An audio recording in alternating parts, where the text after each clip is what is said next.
তারা না খেয়ে বৃষ্টিতে ভিজে রোদের মধ্যে তাদের সংবাদ সংগ্রহ করছে। শিক্ষার্থীদের যৌক্তিক আন্দোলনের পক্ষে যতটুকু থাকা যায় একজন গণমাধ্যম কর্মী হিসেবে সেই তথ্য আমরা দেশবাসীর কাছে তুলে ধরার চেষ্টা করছি।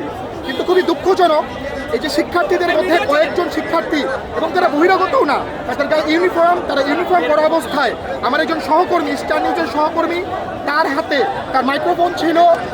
মাইক্রোফোন থাকা সত্ত্বেও শিক্ষার্থীদের মধ্যে কয়েকজন প্রতি সপ্তাহে সর্বোচ্চবার বিকাশ পেমেন্টে 50 জন হবেন পেমেন্ট চ্যাম্পিয়ন। জিতে নিন টিভি সহ আকর্ষণীয় সব প্রাইজ। তাকে হামলা করে, তাকে শারীরিকভাবে লাঞ্ছিত করে এবং এদের মধ্যে কয়েকজন অশ্রাব্য ভাষায় সাংবাদিকদের গালিগালাজ করে, সাংবাদিক পেশা তুলে তাদের গালিগালাজ করে। এটা খুবই দুঃখজনক।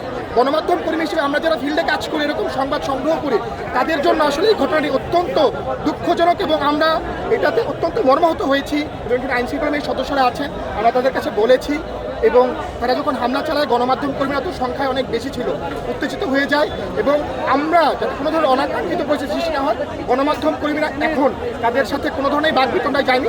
শুধুমাত্র গণমাধ্যম কর্মী হিসেবে আমরা এখন পর্যন্ত তাদের কাভারেজ বয়কট রেখেছি।